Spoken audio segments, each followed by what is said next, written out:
ونستغفره ونؤمن به ونتوكل عليه ونعوذ بالله من شرور أنفسنا ومن سيئات أعمالنا من يهده الله فلا مضل له ومن يضلله فلا هادي له ونشهد أن لا إله إلا الله وحده لا شريك له ونشهد أن سيدنا وسندنا ومولانا محمدا عبده ورسوله. أعوذ بالله السميع العليم من الشيطان الرجيم. بسم الله الرحمن الرحيم. ولا تقولوا لمن يقتل في سبيل الله أموات. وقال تعالى يا أيها الذين آمنوا استعينوا بالصبر والصلاة إن الله مع الصابرين. صدق الله مولانا العظيم وصدق رسوله النبي الكريم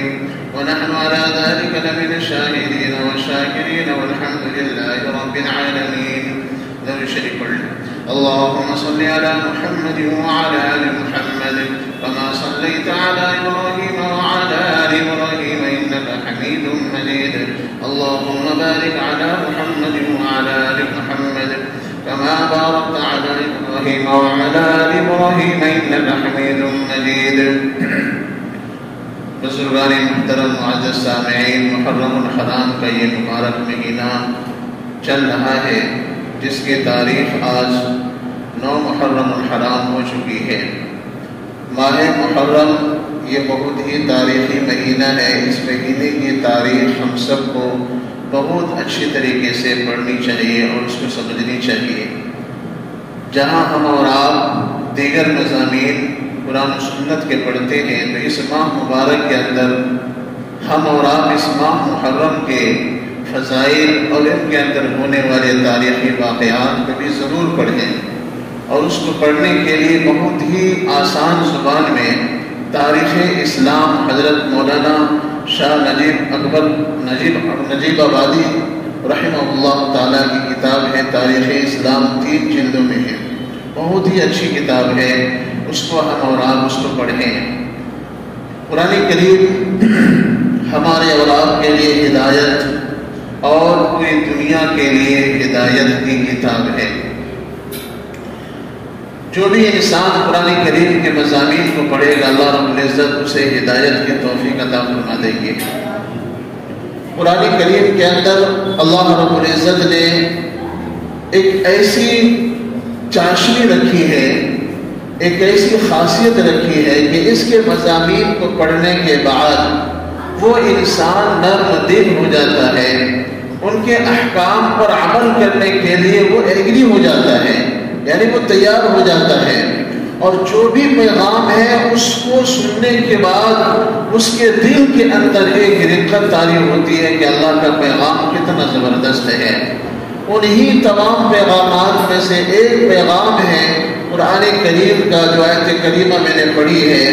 کہ جو راہ خدا میں اپنی جان لٹا دیتے ہیں، جام شہادت نوش کر لیتے ہیں اللہ کو راضی کرنے کے لیے، اللہ کے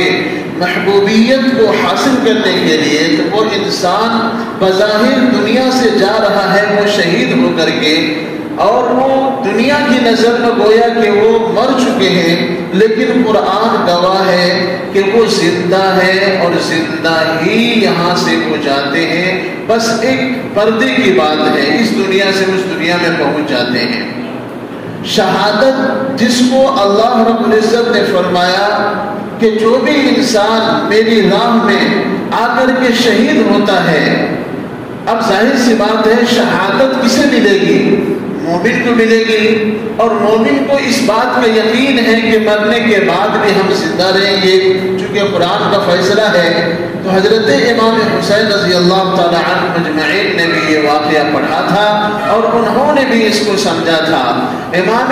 کائنات جناب محمد رسول اللہ صلی اللہ علیہ وسلم کی نگاہ نبوت نے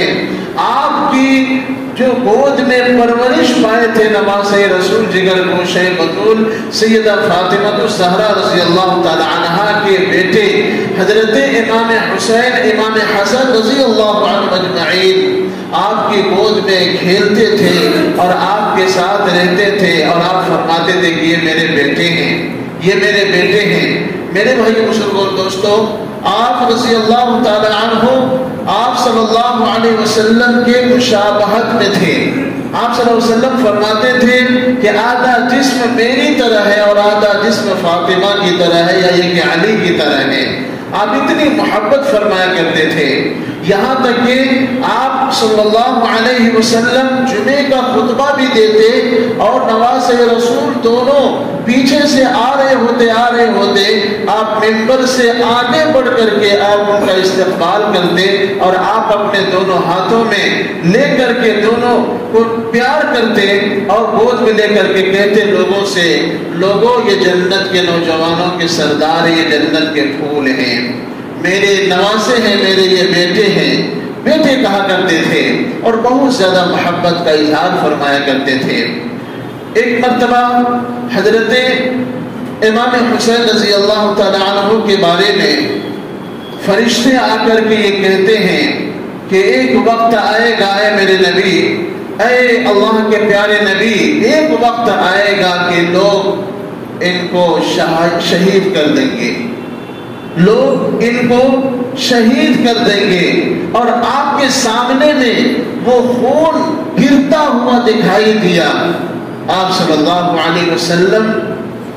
فرشتے کے جانے کے بعد اس قدر روئے آپ کی ہچکیاں بن گئی اور آپ صلی اللہ علیہ وسلم کی رونے کی آواز کمرے سے باہر نکلی. تو صحابی خود فرماتے ہیں کہ جب اندر گئے تو دیکھا کہ آپ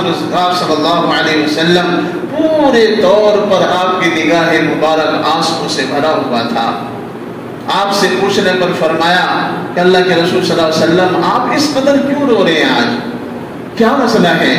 تو آپ نے وہی واقعہ بتلایا جس واقعے کو وہ فرشتہ کہہ کر کے گیا تھا کہ ایک وقت آئے گا کہ جس ہستی سے اتنی آپ محبت کر رہے ہیں، یہی آپ کی امت، یہی آپ کے لوگ، یہی آپ کے چاہنے والے، یہ ان کو رہنے نہیں دیں گے آپ کے اس شہر مدینہ کے اندر. یہ انہیں بہانے سے بلائیں گے اور ان کو یہ کہیں گے کہ آ جاؤ میرے پاس، ہم آپ کے خلاف نہیں ہیں، ہم آپ کی بیعت کریں گے، ہم آپ کو اپنا امام مانیں گے. لیکن وہی لوگ بلا کر کے ان کے ساتھ دغا کریں گے، فریب کریں گے، مکاری کریں گے اور ان کو شہید کر دیا جائے گا. چنانچہ وہ کربلا کا میدان بھی اسی وقت میں امام کائنات جناب رسول اللہ صلی اللہ علیہ وسلم کو دکھلایا گیا تھا کہ یہی وہ جگہ ہے جہاں پر آپ کے نواسے کو شہید کیا جائے گا. قربان جاؤ مدنی کریم صلی اللہ علیہ وسلم کی ذات مبارکہ پر. آپ نے یہ واقعہ بیان فرمایا اور اس کے بعد آپ بالکل مسکرانے لگے. وجہ پوچھی اللہ کے نبی صلی اللہ علیہ وسلم آخر کیا وجہ ہے؟ فرمایا کہ میں دیکھ رہا ہوں کہ جب میں یہاں سے چلا جاؤں گا تو میرا بیٹا یہ نواسا روزے کی حالت میں، یعنی روزہ سحری کھائے گا یہ دنیا کے اندر، اور جب افطار کا وقت ہوگا تو یہ میرے دسترخوان پر آ کر کے افطار کرے گا. تو مجھے بڑی خوشی ہے. اور وہ آئیں گے کس طریقے سے، وہ بھی ایک کیفیت بتائی. فرمایا کہ میرے نواسے جام شہادت کو نوش کرنے کے بعد آئیں گے اور آپ رضی اللہ تعالیٰ عنہ کا خود واقعہ پڑھنے کے بعد آپ کو اس بات کی تصدیق ہو جائے گی کہ جس وقت کے اندر کوفہ والوں نے لاکھوں خط بھیج کر کے بلانے کی کوشش کی، آپ آئے میرے پاس، ہم آپ ہی کی بیعت کریں گے، ہم آپ ہی کو اپنا امام مانیں گے. لیکن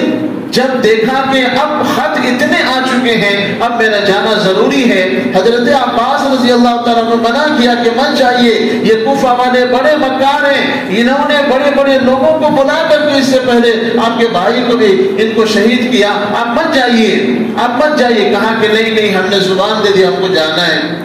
وہاں گئے تو معاملہ کچھ اور ہی تھا. بڑا تفصیلی واقعہ ہے. چنانچہ جب جنگ شروع ہوئی تھی تو جنگ شروع ہونے سے لے کر کے بیچ میں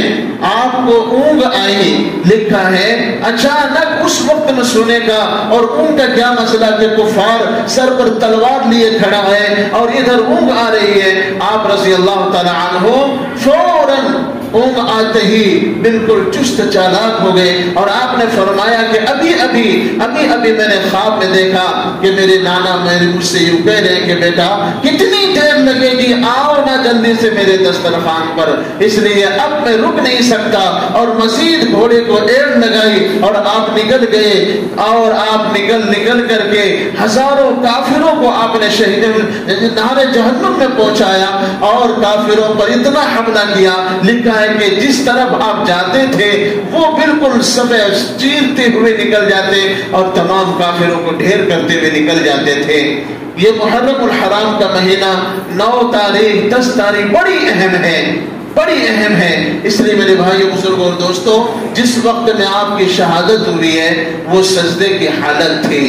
اللہ اکبر، اتنے حالات میں بھی آپ نے نماز نہیں چھوڑی اور آپ نے فرمایا میں چاہتا ہوں کہ میں نانا کے دین کا سودا نہ کروں، ہر حال میں اللہ کا حکم ادا کروں، اور کل قیامت کے دن جب میں اپنے نانا کے پاس جاؤں تو میں سجدے کی حالت میں جاؤں تاکہ میں اپنا سر بلند کر سکوں کہ نانا میں نے سب کچھ کو چھوڑ دیا ہے، دین کی خاطر ہم نے ہر چیز کو قربان کر دیا، لیکن دین کا ہم نے سودا نہیں کیا۔ کفار نے یعنی کوفیوں نے، ان لوگوں نے آپ کو شہید کیا، اور شہادت ایسی، اللہ اکبر کبیرہ، فرمایا کہ شہادت ایسی کہ آپ کے سر مبارک کو نیزے پر یوں پھرایا گیا، لوگ کہتے ہیں، لکھا ہے کہ لوگ اتنے زیادہ آپ کے چہرے کو دیکھ کر کے گھبرا رہے تھے کہ کہیں ایسا نہ ہو کہ آسمان آج ٹوٹ پڑے اور زمین ان کافروں کو، ان لوگوں کو نگل لے، کہیں ایسا نہ ہو کہ ان کی وجہ سے ہم لوگ بھی مارے جائیں۔ چنانچہ آپ کی شہادت ہوئی اور اللہ کے نبی جناب محمد رسول اللہ صلی اللہ علیہ وسلم کے وہ خواب اور وہ واقعہ کی تصدیق ہوئی، آپ پہنچتے ہیں رب کے دربار میں۔ میرے بھائیوں بزرگوں اور دوستوں، تو ان دنوں کے اندر ہمیں اور آپ کو جو یہ واقعہ سبق دیتا ہے وہ یہ دیتا ہے کہ ہم زیادہ سے زیادہ قرآن کریم کی تلاوت کریں، ایصال ثواب کریں، ان کے لیے نہیں، وہ تو جنت کے ٹھیکیدار ہیں، اپنی آخرت کو بنانے کے لیے ہو سکتا ہے اللہ رب العزت ان نیک لوگوں کے طفیل میں ہمارا یہ عمل قبول ہو جائے اور ہم اللہ کے دربار میں مقبول ہو جائیں۔ اسی لیے اللہ تعالیٰ توفیق دے، روزہ بھی رکھیں، آج بہت سے حضرات کا روزہ بھی رکھا ہوگا، کل بھی رکھیں گے انشاءاللہ، اور فرمایا کہ 9 10 یا 10 سے 11 کا روزہ رکھو، یہ بڑا محبوب عمل ہے اور یہ اضافی ثواب ہے انسانوں کے لیے، نام اعمال میں بہت زیادہ اضافی ثواب ملے گا اس سے۔ میرے بھائی بزرگوں اور دوستوں، حضرت امام حسین رضی اللہ تعالی عنہ بہت زیادہ نرم دل تھے، ان کی شہادت کے بعد مکے اور مدینے کی گلیوں میں کوہرام مچ گیا تھا۔ لکھا ہے تاریخ کے اندر ان کے جو خفیہ طور پر آپ کے گھر سے لوگوں کے خرچے چلتے تھے، بہت ساری بیوائیں روئی، یتیم روئے، غریب مزدور روئے، جن کے گھروں میں آپ خود اپنے دست مبارک سے آپ پہنچایا کرتے تھے مال، اور ایک نہیں دو نہیں، ہزاروں گھر کے چراغ، چولہا جلتا تھا، ان تمام کے تمام غریبوں، یتیموں، بیواؤں کے دل پر اور آنکھوں میں آنسو تھا کہ آج ہمارے رہبر اور رہنما چلیں گے۔ میرے بھائی بزرگوں دوستوں، اللہ رب العزت نے دیا ہے، غریبوں کا خیال رکھیں، یتیموں کا خیال رکھیں، یہ کام کرنے کے ہیں، جلوس نکالنا، تعزیہ داری کرنا، ڈھول تاشے بجانا، یہ سراسر حرام اور ناجائز ہے، اس کا شریعت سے کوئی تعلق نہیں ہے،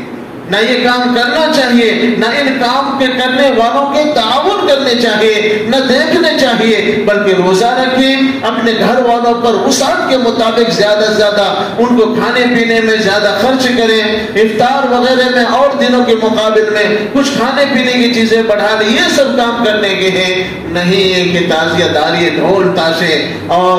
وہ پتہ نہیں نشیلی چیزیں یوز کر کے وہ گلیوں میں سڑکوں پر پھرتے ہیں اور نمازیں چھوڑتے ہیں۔ جس نبی نے نماز کے فرمایا کہ میری آنکھوں کی ٹھنڈک، اور آج اس تاریخ میں بھی نمازوں کو یوں ہی چھوڑ دیا جاتا ہے۔ میرے بھائیوں بزرگوں اور دوستوں، جو کام کرنے کے ہیں وہ کرنے چاہیے، جن کاموں سے اللہ نے منع کیا اس سے رک جانا چاہیے۔ کریں گے انشاءاللہ۔ ایسے پروگرام میں بالکل شامل نہ ہو۔ نوجوان ساتھیوں تو خاص طور پر درخواست ہے کہ جن علاقوں کے اندر میں اس طرح کے حالات ہیں وہاں بالکل نہ جائیں، اپنے گھروں میں رہیں، ماں باپ کی خدمت کریں، اور اگر چھٹیاں ہیں تو عبادت میں گزارے، اپنے گھروں میں رہیں، لایانی چیزوں میں نہ پڑیں۔ اللہ ہم سب کو عمل کی توفیق نصیب فرمائے، اور اللہ رب العزت اس مہینے کی برکت سے ہم سب کے گناہوں کو معاف فرمائے۔